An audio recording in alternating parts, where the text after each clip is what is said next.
pentagram dedicated to Henry Foreman.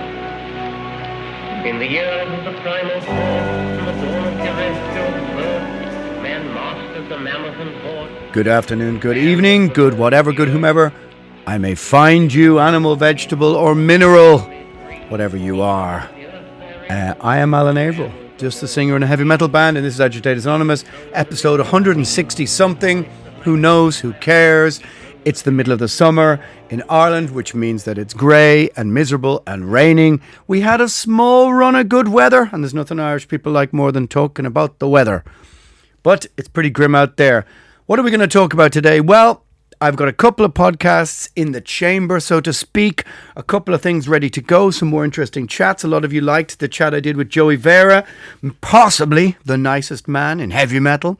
Joey Vera from Armoured Saint, Fate's Warning, and who appeared on the bass with the Merciful Fate reunion. You probably saw him killing it up there. Anyway, go back and check that one out. It's a great interview. Speaking of Joey Vera and Armoured Saint, we're all on Metal Blade Records together, Primordial, all of the bands I just mentioned. And the show is sponsored by Metal Blade. You can go to Metal Blade. Well, actually, you can't go to Metal Blade. You can go to indiemerch.com/Metal Blade Records, and you can use the promo code AA2023 to get 10% off your order. And that order could be, who knows what you might be ordering. You might be ordering Merciful Fate 9 because you never checked out the last Merciful Fate album because you only like Melissa and Don't Break the Oath. Well, you're missing out. You could decide to go back and check out Cannibal Corpse, The Bleeding. I don't know. Or Fate's Warning. Maybe you've been neglecting those first two Fate's Warning albums, which you shouldn't, especially if you like epic heavy metal. Anyway, what am I talking about? Like I said, episode 160-something. And it's summer season, so it's festival season. Maybe your band is about to play, I don't know, maybe you're playing some festivals. And you need a backdrop. Well, hit me up, slide into my DMs, pull up to the bumper, baby. Grace Jones reference there for all of you who are keen-eyed. Send me a message and I can hook you up with some excellent fireproof backdrops at a cheaper rate than literally anywhere you're going to get them. So, with all that said, what am I going to talk about today? Making videos. Because Primordial is making the first video for the first song from the new album this weekend. Yes, while some of you are heading off to a festival in sunnier climes, maybe you're heading off for an adventure somewhere, the Primordial boys, well, some of them, the ones that like to appear in videos, are heading to Clonmel, to Cashel, the Rock of Cashel, where you go to kiss the Blarney Stone and all that kind of thing. Did you know that the castle there has one of the most infamous oubliettes in Irish history? What's an oubliette? I think in French it's called, an oubliette literally translates as a place to forget. One of the most grim medieval tortures ever known, and literally just locked in a dungeon, a tiny dungeon with just a grate over it, and literally just left to die. Well, no, we're not filming in there, but somewhere in that region. So I'm going to talk about making videos. Are they important anymore? What's my experience of them? What goes into them? What's the procedure, the planning, all that kind of thing? And how ultimately they kind of leave me cold a bit. So that's what we're going to discuss today on Agitators Anonymous. So let's take, for example, the new album, the new Primordial album, album number 10. What's required of you and what's been required of us normally, and you see this for the last album, Exile Amongst the Ruins, and we started to do it back on Redemption. We made a video for the song Babel's Tower. Now, kind of what happens is this, is that you have 3 digital singles lined up, and they come out roughly, let's say, 3 months before the album comes out, maybe a little bit under, and one song comes out every 3 to 4 weeks, and it kind of spikes interest digitally. I think the YouTube algorithm has changed quite considerably, and it is harder to get views than it was 10 years ago. I'll get into that later on in the episode, but so you have these 3 singles lined up. So we have them with Primordial now lined up, and what's kind of required is 3 videos for each. Now, it really depends on what kind of band you are. And sometimes I'm kind of skeptical of the wisdom of this, but we live in an optical world, and let's say 2 of those videos sort of need to be slightly proper, and I'll explain what I mean by proper, as in something filmed. Very often say To the Hell of the Hangman video is a performance video in our rehearsal video, in our rehearsal room even. And whereas Exile Amongst the Ruins is a kind of way of getting, there's a storyline, a through line, and you can kind of follow that as a thread. There's a sort of expectancy by the label, and you get a budget for those 3 videos, and you have to it's quite complicated. So let's discuss how complicated. So let's take this particular song we're going to shoot at the weekend. Now, I'm lucky enough to have a friend called Dave. He runs a company called Cleave, CLAOIMH. You can look that up on Google or whatever other search engine you're using. And basically he runs a reenactment group. Now, it's a kind of connect the dots thing. If you're thinking about, let's take the Exile Amongst the Ruins video, which showed me as an English soldier returning back to Ireland and ending up being executed, being shot by 3 rebels. Now, the kind of through line, the storyline is pretty easy to follow. And this is what you're kind of doing. First and foremost is taking the lyrics that you've written, well, the lyrics that I've written in this case, and you're trying to think to yourself, well, what presents itself as a good through line, a good storyline? Now, I do think that many heavy metal bands get bogged down in rather complicated storylines, and this can really be the ruination of a heavy metal video. There's very few heavy metal videos that really make an impression upon me as having some kind of artistic merit without sounding difficult about it. Having said that, though, I'm not really a cinema guy. I'm not really a video guy. So the artistry that goes into cinematography has never been something that really appealed to me that much. Hence why I generally feel a tiny bit let down after videos. But let's start at the start. So you pick your singles. You pick the 3 songs that you want to release. And once they're set in stone, they can't be changed. And it's quite difficult because if you think about the new Primordial album, we haven't had an album in 4 or 5 years. What is that first riff, that first note that says, right, we're back? And the first impressions that come with this, because when you go into the YouTube algorithm, for example, you can see how long people watch videos for. Primordial songs are long, and you can see that your average person watches a video for 1 minute 20. For example, if you talk to many labels, they will say, yeah, people watch between 45 seconds and 1 minute 45 seconds for a video. So if you have something dynamic happening in minute 5, very often people don't get to that. Now with Primordial, people who watch the videos tend to have a much longer view time. And we're quite thankful for that. But many people never get to the end of a video. Yeah, I know. I mean, it's hardly really surprising when you look around a world that prizes headlines and clicks over the substance of a story. But that's just the way things are, and you have to try and kind of deal with it. So you lock in your 3 singles, and you think to yourself, okay, maybe the first one has got to have the most dynamic visual impact. So you pick that one as the single with the video. And then maybe you have a lyric video. Now, lyric videos are kind of sort of phasing out. But having said that, you look at Primordial videos throughout the last 10 years, and you will see that the most viewed one is Where Greater Men Have Fallen, which has like 750,000 views or something like this. And we've never had a viral, and I'm doing parenthesis, or somebody told me that's incorrect, little rabbit ears. We've never had a video go viral. We've never had a Solstafir Fiara. And that sadly sometimes is the objective. I wish I could say that we make videos for the sake of artistry, but I'm not filming them. So maybe it's different because when you're in them, it's interminable. To me, as somebody who looks forward to the instant nature of playing live, standing around all day doing the same thing over and over again, repetition, it doesn't really appeal to me that much. I think my attention span has been so shredded. Maybe I didn't have one to begin with anyway, but I'm not a man who likes spending ages and ages and ages doing the same thing over and over again. Recording vocals for albums, sometimes I can do a song in 1 take. And on the new album, I think I did 2, maybe 3, pretty much near to 1 take, and was like, yeah, that's it. That's the one. Come listen next morning and go, nah, I could go instead of but it is what it is. Leave it. I'm very much into the kind of spontaneity of creativity. So doing a video to me sometimes can be interminable. But at the end of the day, you have an opportunity to make something creative. So you should really put... I say to myself that today I've been sitting around reading my book, sitting around doing a little bit of thinking, staring off into the middle distance, looking moody, and thinking to myself, get into it this weekend. This needs you to be proactive creatively, even though it doesn't quite fire on all the cylinders. But you take those videos that we made in the past, and you take a video like Exile Amongst the Ruins, which we put so much effort into, so much with the uniforms. I think it looks amazing, but it only has less than 200,000 views. So it got a third less than the views for Wheel Lightning to Split the Sun, which cost €300, to make, because it was just it was a show that was filmed already up on the houses of the Holy Hill up in Austria in Abtenau.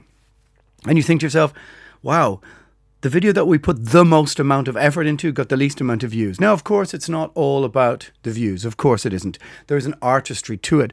But maybe I would feel a bit differently if I was actually filming it. But just being in it, it's a bit different. And you think to yourself, well, why did we go to so much effort to have less views than we should have got?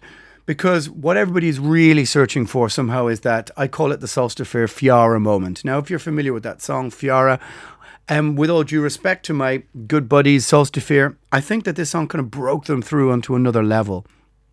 It was a really important video. It showcased the beauty of Iceland.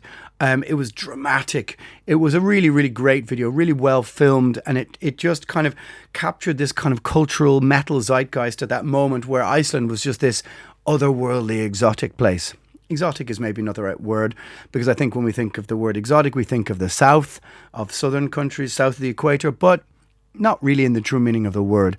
So everybody is kind of looking for their Solstice moment, their Fiara moment. And there was a part of me that thought, wow, maybe this is it when we shot Exile. In fact, there was a part of me that thought, this is it when we made Babel's Tower, but it wasn't. Babel's Tower still sits almost 8 years after its release at under 1 million views. Now, that's not bad, you may say, but when you see some of the videos that do get millions upon millions of views, you realize that there is an incongruity about them. Is that the right word? The nature of things that get shared by people who aren't really interested in the music, who go, my God, have you seen this? Once upon a time, me and my cousin talked about filming a video, which was me in my apartment putting on all the black metal stuff and then just going out into the city at closing time, like the kicking out time of nightclubs, when all of the fucking drunken morons are on the street going, "Rrr," and just walking through the mall dressed up in all the black metal stuff. And he would just film me and people's reactions. And that's the kind of video that would get shared by so many people who have nothing to do with Primordial or whatever band that was for, because they would go, fucking hell, have you seen this? Jesus. And that's what I mean by placing something that shouldn't exist in the context of somewhere else is what people share. Like this Lebanon Hanover video, The Gallows Dance. I remember seeing that video when it was 10 or 15, 20,000 views. You know, sad goths buying bread at the start. And you could see people who maybe millions of people liked The Cure and Depeche Mode back in the day, and they saw this and they went, oh, this kind of seems interesting.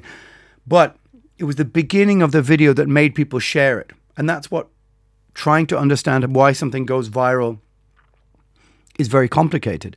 Why did Exile Amongst the Ruins not go viral? And it feels kind of vulgar discussing it, because at the end of the day, I'm still very proud of the video and its artistry, and the artistry that went into Stolen Years also, and also To Hell or the Hangman. Those three songs, I think, made three very, very strong videos, and they have a very strong intent, but put them all together and you're not really talking about more than 1 million, 2 or 3 or 400,000 views. I mean, not bad, but they didn't click into capturing some form of cultural zeitgeist or viral sharing algorithm. And of course, those are the ugly things that you think about when you make videos, because at the end of the day, a video is made, I watch it 3 or 4 times and go, wow, it's pretty cool. Okay. And then you just look at the numbers. Numbers I'm interested in. Standing around all day, 2 or 3 days in a row, doing the same bits of repetition, less so. But this is kind of the nuts and bolts of making a video. So what you do is you have your lyrics, you try and pick a theme.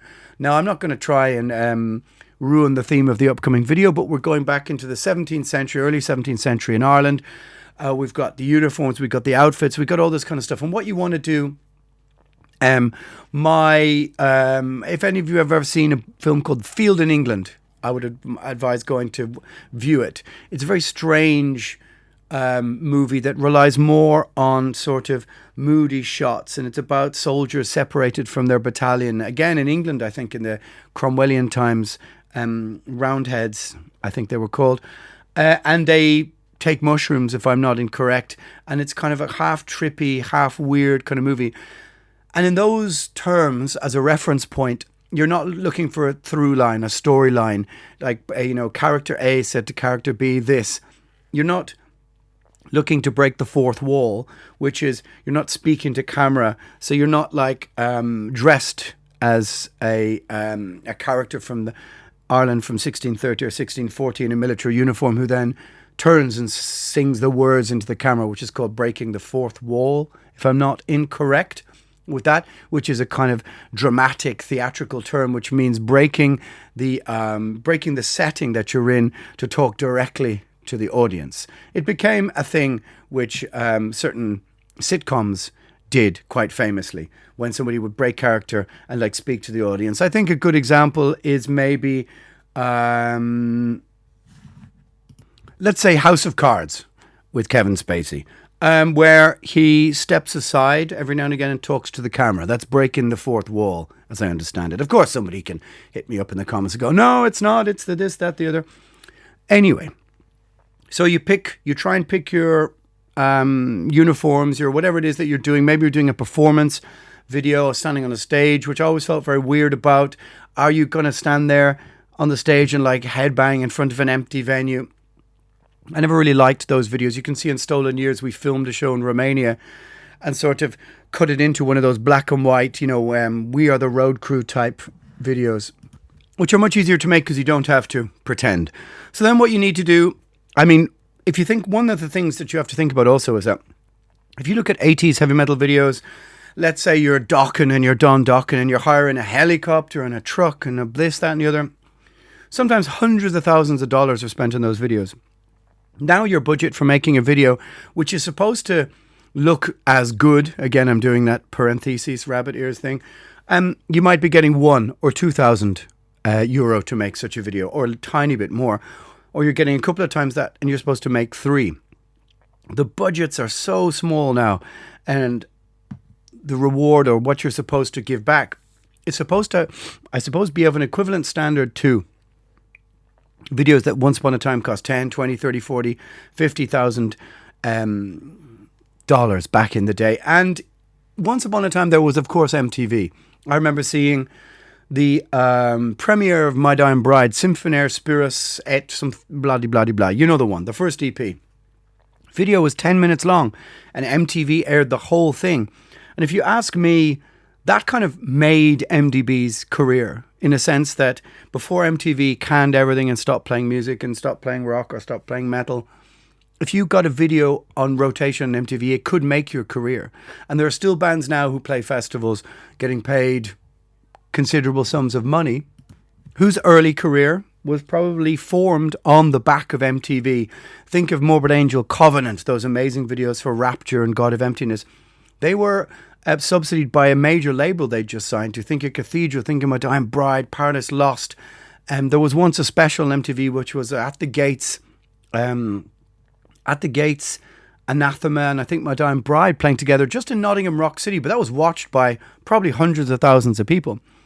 A band like Primordial just, missed all those things. Even though we had an album out in 94, 95, whatever year it was, we're so far away from even being on tour, let alone having a video, even a crappy video back in the day that would have been watched by tons of people. So now the parameters are different. It's just purely for YouTube. It's purely for Vimeo or whatever. So you have to find people willing to work within very, very tight constraints and budgets. And most of the videos we made were more or less made in a day, maybe a day and a half. And you were really relying on the people who were editing to do sterling work and work beyond the hours that they were realistically paid for. So right now we've set the location, we have the driver, we have somebody flying in to do some filming, we've got the uniforms, the outfits, and then I look at the weather forecast and it goes torrential rain, thunder showers, storms, and I go, well, okay, now we have to change some of our plans, change our attack. It might look even better, who knows? But again, filming in the lashing rain, very hard. but that's Ireland during the summer. So something very small can almost make you completely change your plans. But everybody is pulling together really to try and make something special from a very, very small budget. Now, let's go to the Babel's Tower video. At the time, my cousin had a very particular idea of how he interpreted the lyrics and interpreted the song. In the middle, you'll notice that I crush up magic mushrooms and a kind of mushroom trip going on. And then that first motif of me being buried, which self of me is it that's being buried? There's an awful lot of esoteric sort of imagery within that video. Then we carry that on to Exile, where I get executed at the end. Now we're thinking to ourselves, well, this is going to be a thing that we're going to have to do in every video. Execute Averill, as many people have obviously and often dreamt of doing so. But in those terms of Babel's Tower, you're trusting other people who are experts or who have a particular artistic vision to help you move things along. Now, not always are those people available for everything that you do. And I think back in Babel's Tower, we had 3 or 4 times the budget of what we're working with now. And you got to do, you built little tracks. I think that's called a dolly, where you have the camera, a proper camera, and you push it along these tracks to get, to film alongside people who are running and walking. And everybody had, these kind of body kind of cams that were, I don't know how to describe as a layman, gravity defying. I'm not really sure how to explain it. You know the kind of things I mean. These expensive kind of body cams that you can move up and down as if you're the person filming and the camera stays at a constant level and angle. There were helpers, there were drivers, there was this, that, the other, and it wasn't a huge production, but there was some people there. Now we move on 8, 9, 10 years. And none of those people are available anymore. None of the kind of people who had some expertise in sort of Irish filmmaking. You're trying to pull things together from a much, much smaller financial pool, but yet still have the same standard of those old videos. And then you think to yourself, after you've made the video, the Exile Amongst the Ruins video, you think to yourself, maybe this was the wrong song. Maybe that's why it didn't go viral or didn't get more views. It's very hard to say why did one thing fail and one thing succeed on those terms.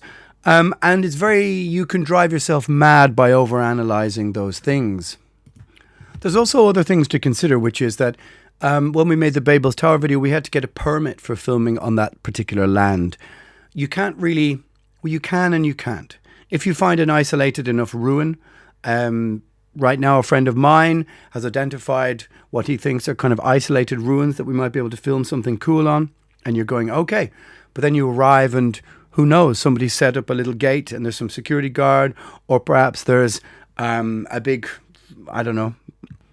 group of Italian kids on a daily excursion who are all sitting eating a picnic, and you're wandering around either wearing corpse paint or dressed up as a Roundhead or a Cavalier or something like this. And what you're doing is going to cause a bit of a stir, and people are going to come down and go, what the fuck is going on, lads? Ireland is a country that's very heavy with civil and local bureaucracy. Somebody somewhere will come down, with a high-vis vest on and go, lads, you can't be here. You can't be here. And we'll go, well, why not? And they'll go, look, just fuck off, etc., etc. It's a very Irish thing. And so you have to be aware that the place that you've picked might not be perfect. This happened to us only the other day. We had to take Primordial pictures, and there was this really, really cool place like a Victorian folly that had kind of occult connections. It was called the Octagon, and it's in a place called the Vale of Avoca, I think, just outside Dublin in the Wicklow Mountains. Beautiful place that during the lockdown me and my friends cycled up to, and it was all overgrown, and they still had all the original towers, and it just was a really, really cool place. We arranged to go and take Primordial pictures there recently, and we arrived, and the local city council had it fenced off. They'd painted the whole thing white. They'd taken out the original floor. They were going to try and make some sort of weird interpretive centre, but I'm sure would have turned into a coffee shop. And then they just kind of run out of wind, and just left it fenced off, but painted white. So, of course, kids had already started to scribble on all the walls. They'd put iron bars. Again, this endless nanny statism, just if I'm going to be diverted for a while, of like, oh, you're a fool, you'll probably jump off this, you'll fall out the window, don't be sitting on that. So we'll put an iron bar that's just like 6 inches higher than the place, the window seat that they were so worried that you were going to fall out of. Instead, some kid's going to just sit on the iron bar, etc. It goes on and on and on. If you go through Dublin Airport, you'll probably notice every time you're about to step onto one of those floor-moving escalators, it says, hold on to the side of the escalator, you fucking idiot. And you think to yourself, my friend Steve Hughes had a great joke about that. And once upon a time, it was just called common sense. There's a big hole on the ground. You walk around the hole. Now you need loudspeakers screaming at you. Don't walk near the hole. Don't go near the hole. Blah, blah, blah, blah. It goes on and on. So they've ruined this beautiful old, maybe even earlier than Victorian, but this beautiful old folly that was once had all sorts of an air of, let's say, occult mystery, esoteric suggestion about it, completely ruined by the local council, who I'm sure don't give a shit about it. And if I go back there in 6 months, it will be the same, except the fence will be broken down even a bit more, with more people having drawn their name on it and scribbled on it. Anyway, I digress, but that's the nature of Agitators Anonymous, isn't it? But it's hard when you're an instantaneous, as kind of spontaneous person, to square that circle with making a video, because making a video is very repetitious. So you end up standing around from the morning till maybe 8, 9, 10 in the evening. I did a little bit of extra work years and years ago on some movies and some TV shows. We're talking 20 odd years ago, and almost all day was just spent around sitting doing nothing. Acting may seem like I don't know, it can seem attractive. I guess it is to a certain kind of mindset, but to me it just seemed interminably boring. The thing that about being in a band was the instantaneous nature of standing on a stage once the intro goes and seeing people. And making a video is almost the exact opposite. It's a meticulous construction. And you're also not really viewing it, because obviously if you're in it, you're not filming it yourself. Although the chances are, like I said, if I just had a GoPro and held it up and just walked through the streets at 3 a.m. in black metal outfit and just film people, that video would probably be the most viewed Primordial video there has ever been. Because you're doing something lo-fi, incongruous, like what the fuck is he doing walking through the city? It's got that nature of, you've seen this guy walking through the blah blah. That's what people like. Set something up on a rooftop in a favela in South America and do some, aggressive sort of hip hop kind of thing with a crowd gathered around the ground. People watch that. I think people want to see just something a bit strange, something a bit different. Maybe that's where you take Exile Amongst the Ruins, maybe shot as too overarching a concept. And it didn't really resonate with people because they went, okay, song's kind of boring. Video, yeah, whatever. And we were, to all intents and purposes, actors. We were acting. Whereas to the Hangman, which got 3-4 times more views, is us playing in a rehearsal room. And people are going, oh, okay, it's the guys. They're playing in a rehearsal room. Never seen Primordial playing in a rehearsal room before.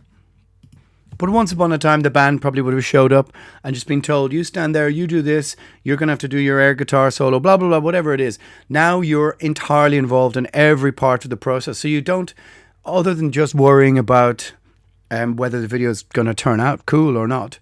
A good example is Dread Sovereign. I'll say this first. You're involved in every part of the process, trying to pull together all of those invoices, trying to pull together all of the finances to come in under budget, get people to do things for free, which is very much a sort of crushing reality of the modern music industry, the modern everything industry, the modern creative industry, where you're trying to get people to do things. Hey, I know I'm asking you to do something for less than your normal rate or a rate that you got 5 years ago, but that's just how things are now. Otherwise, the AI writing is on the wall, and you probably know that a machine is going to be doing your job in the next couple of years. But everything has been downsized, and everybody is trying to do things for less and less finances. But I'll give you a good example of how disappointing the whole process can be. Now, Dread Sovereign also made videos for the last album. And we made a video that some of you may have seen that was a cartoon strip. And it was drawn by hand, I think. Or at least made frame by frame by frame. And it's for, it's not Nature is the Devil's Church, it's She-Wolves of the Savage Season, I think. And it's about me and the other two guys crash landing on an island and being taken captive by these Amazonian women. The whole concept is brilliant. And you know what? The other one, Nature is the Devil's Church, which was a sort of put together kind of Crowleyan, quite, straightforward video mixed in with some extra bits of us playing live. That one got more views than the super cool one. And what do you say with this this very talented Russian girl who was Red Raven Duran, I think, Red Raven Dark, I can't remember, on Instagram, who actually, when I think about it now, has worryingly disappeared. Get back in touch. And that so much effort was put into that She Was a Savage Season video, and I was thinking to myself, this is brilliant. Comic book. It's going to get some really good views. In the end, I got like 25,000 views. And the video that took a couple of days that was just images of, occult images and images of Crowley got way more. And it was kind of vaguely, it was set to the whole frustration of lockdown and everything like that, but it just seemed like a further indignity. It seemed like, wow, how little you're rewarded for this incredible creative enterprise that somebody wrote a comic book and we set it to the video. Go and have a look at it if you want. I'll put a link to it if you're listening on YouTube or whatever underneath. And it's incredible. And yet people didn't really seem interested.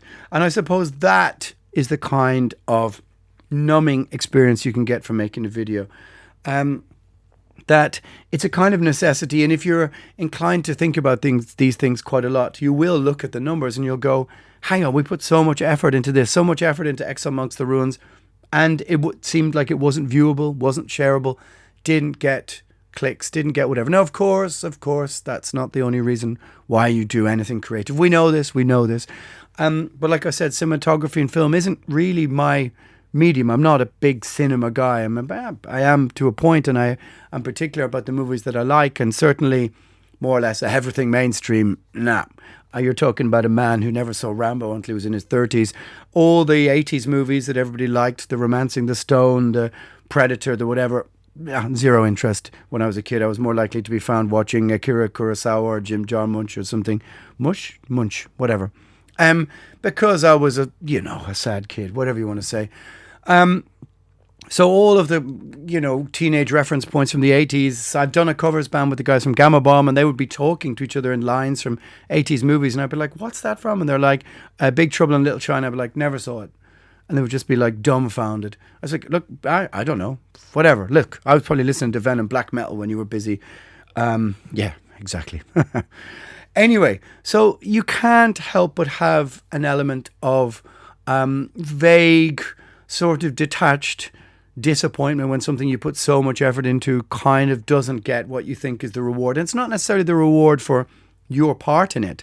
It's more the reward for, like I said, with the Exile Amongst the Ruins video, all the people who pulled together, who flew over, who edited it, who the uniforms, everybody who put together Johnny King from Conan. God damn it, he even shaved his beard off for that video. He's, he's in that video and, of course, didn't get paid for that. And everybody put their efforts together and you go, didn't do so well. I suppose this is the, the danger you have with, what's the danger? But it's something you have to wrestle with no matter what it is creatively that you're making. Whatever it is. Because if you take a painting, you're painting for the sake of catharsis, maybe release. You're getting rid of some sort of emotional state. You're doing it to calm yourself. You're doing it because of something you want to say. But ultimately, you're painting for yourself unless you show it at an exhibition or you show it online or something like this. A video is rather different because it's designed for people to view. You're not making a video for a tiny, small amount of people. Only interested in some very particular artistic niche. Well, some people maybe are here and there, but generally you're not. It's designed because you want to get eyeballs on it. So it stands and falls, sadly, when it comes to merit, I suppose, on whether people have viewed it or not. The Solstafir effect. And also because that particular song, Solstafir Fiara, I think you could see that when you go and see them live sometimes at a club show. When they play that song, you get this squeals of delight from certain people who maybe aren't really Solstafir fans, but they're fans of that song because it's such a moving, beautiful song. And it reached an awful lot of people who weren't maybe interested in the place where Solstafir came from, you know, the epic black metal roots. And maybe in a way, Primordial did that a little bit with To Hell of the Hangman. You know, there were some people who liked that song but didn't really like Primordial. But Exile Amongst the Ruins perhaps is too typical a Primordial song. It's too dour, it's too slow, it's too miserable, it's too dark in a sense. I could be wrong. Or else maybe we should just let the dramatic Irish landscape, of which there is plenty, showcase that more than our ugly faces. Who knows, my friends. But when you make a video, you are setting yourself up for a whole different set of vague disappointment, but also measures, mathematical measurements of that vague disappointment. So what can you do other than try and gather the troops, gather your energy, and think to yourself, don't be such a pain in the arse. Very few bands, very few people get to have the opportunity to make low budget, lo-fi videos like yourself. So try and put some energy into it. And my friends, that's what we will try and do this weekend. This is Agitators Anonymous. I am Alan Averill. Greetings to you all from a dark, windy, cold Dublin summer. The album, the new Primordial album number 10 it's glooming into view. It's lurching into view like the behemoth that it is. The big epic metal, well, let's just call it monolith that it is. Album number 10. And very soon we're going to start talking about that. And very soon you're going to be able to see the video that I'm talking about right now. And you can judge for yourself. Just remember, share it with every person in your friends list. Well, my friends, that is Agitators Anonymous, episode 160 something or other. And that is making a video. What goes into it? The thoughts, the disappointments, the repetition, and ultimately what comes out the other side that you can look back on and go, yeah, you can feel a sense of satisfaction with that. Somebody said to me, are you excited about making the video? I said, no, I've never been excited about making a video ever in my life. I'm excited by getting on a plane and going to Chile or Brazil or Mexico. That's what makes me, well, maybe not excited, but to anybody who knows me, they'll know those two words don't really go in the same sentence. Anyway, my friends, you will soon see the fruits of our labour and you be the judge of it. In the meantime, go and check out Claoimh, CLAOIMH.ie, I think, to have a look at my friend Dave's Form of Living History lectures. And we shall see you next week with some other interesting stuff to discuss.